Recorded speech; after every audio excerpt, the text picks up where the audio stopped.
Pro-Vice-Chancellor, it is a great honour and a privilege to introduce our Honorary Graduand, Dr Hayaatun Sillem CBE. Hayaatun's career and achievements are well documented.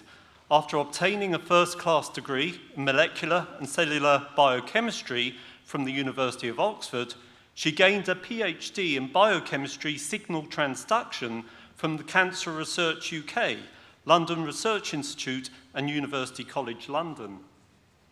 However, due to a chemical sensitivity, a career in cancer research was not to be. Instead, science and engineering policy became the focus for Hayaatun, with appointments as the Royal Academy of Engineering, the House of Commons as a government specialist advisor, and then as a committee specialist to the Science and Technology Select Committee. She then returned to the Royal Academy of Engineering as Deputy CEO and Director of Strategy before becoming Chief Executive Officer in 2018. She is also CEO of the Queen Elizabeth Prize for Engineering and a trustee of Engineering UK. In recognition of her substantial influence and achievements in science and engineering policy, Hayaatun has been awarded no less than 7 honorary doctorates, 3 honorary fellowships, and was made Commander of the Order of the British Empire in 2019.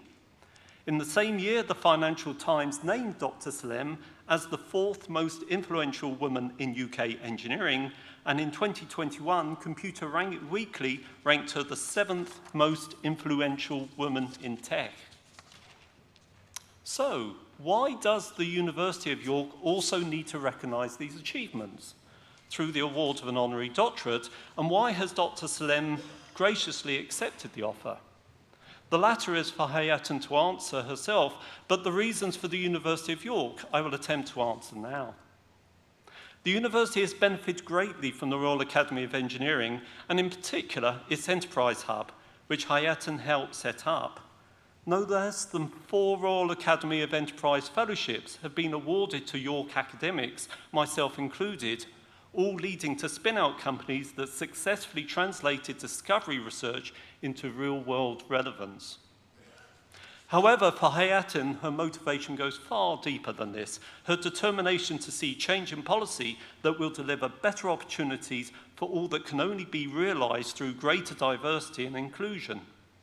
The diversity deficit in engineering is not only depriving individuals of the future they deserve, it's also depriving the sector of the skills it so desperately needs. For example, last year, Engineering UK reported a decline in the proportion of women working in engineering and technology at only 15.7%, whereas women make up more than half of the rest of the UK workforce at 56.1%. Similarly, in 2020, Hayaatun disclosed that only 9% of engineers in the UK were from Black, Asian or minority ethnic backgrounds, despite 27% of first-degree qualifiers in engineering being from these groups. As concerning, Black engineering graduates were more than twice as likely to be unemployed 6 months after graduation than their white counterparts. In response, the Royal Academy of Engineering established its Graduate Engineering Engagement Programme, which over the last 10 years has attracted more than 1,800 students from over 70 universities, of which 30% are women and over 90% are from Black, Asian and minority ethnic backgrounds. Hayaatun's work to see equality also goes beyond engineering and has included being a trustee of Mission 44, a global foundation established by Lewis Hamilton with a mission to empower young people to overcome social injustice. Hayaatun knows these challenges all too well, coming from a multi-ethnic family of modest means, but one that valued education highly and encouraged self-reflection. She described how this growth mindset, or a self-coaching mindset, was invaluable when faced with the prospect of finding another career when her education-focused journey to cancer research was no longer open to her. This led her to reflect that we shouldn't really think about a career, rather what is required are mature systems that support people to navigate career transitions.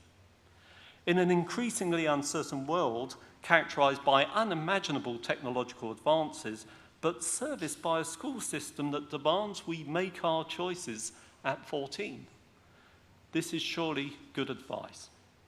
So this is the reason why the University of York, a university for public good, needs to recognise not only Dr. Sillem's achievements, but also what she continues to work for, a more equal world in which everyone has access to the same opportunities. Vice-Chancellor, for her contributions to science and engineering policy and her drive to increase diversity and inclusion, it is with great pleasure that I present to you Dr. Hayaatun Sillem CBE for the degree of Doctor of the University, honoris causa.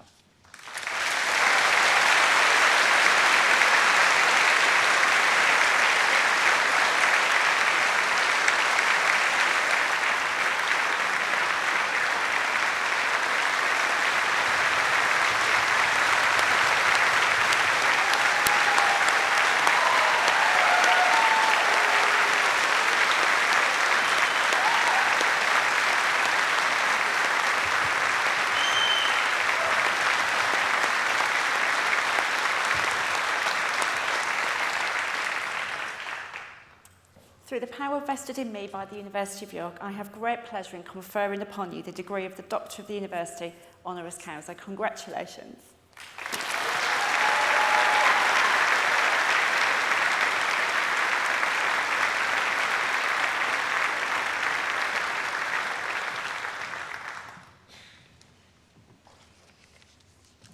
Pro-Vice-Chancellor, Head of Department, members of the University, graduates and guests, I am very deeply humbled to be standing here before you all today. My father grew up in apartheid South Africa. He was the youngest of 9 children and the first in his family to go to secondary school. He became a teacher, and I grew up in a household where the value of education was never in any doubt. A household where my brother and I understood that education was a privilege that should never be taken for granted. My father passed away in 2022, and I have no doubt that he would have been totally overwhelmed if he had seen me standing here on this stage. Trust me, tissues would have been required.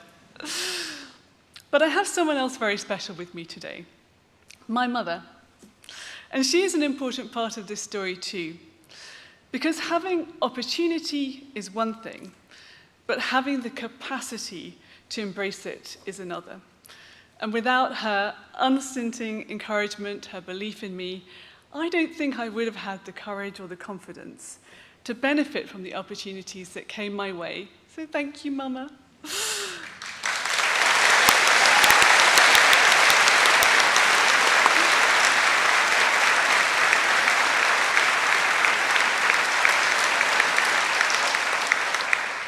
And confidence is a funny thing. You can't just switch it on. And the truth is, I have spent my entire life feeling like an outsider, which can be a lonely and uncomfortable place to be, no matter what brilliant opportunities came my way or how successful I seemed to be. That acute awareness of my differentness from all of those around me pervaded my experience and made me feel vulnerable. For the first 30, maybe even 40 years of my life, without realizing it, the way that I dealt with that was to push that feeling down and try to show people that really I was just like them. But in the process, I knocked the corners off myself, thinking that it would make others feel more comfortable with me, but actually just making myself feel more uncomfortable with myself. Over time, I have learned that you can never be the best version of you if you are self-censoring. And over time, I've learned to first accept and then to embrace my differentness. And to use that experience, I hope to become a better and more inclusive leader. I have learned that I can be a bridge between those on the inside and those on the outside.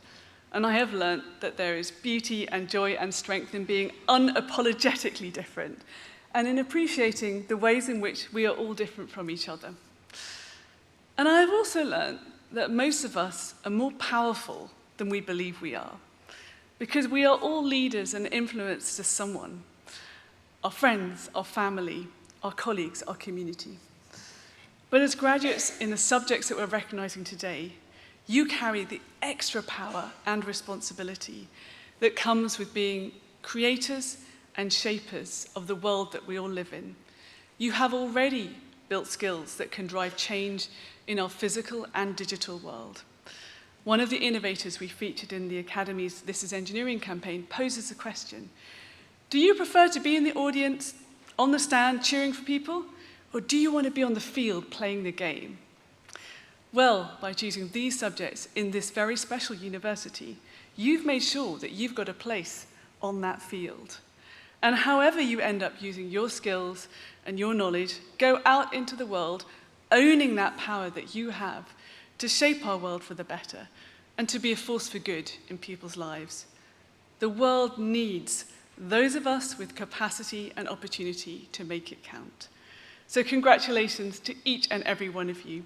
I wish you every success and happiness on your journey ahead. And along the way, I hope that you will embrace whatever makes you different, whatever makes you you, and help others to do the same. Thank you so much.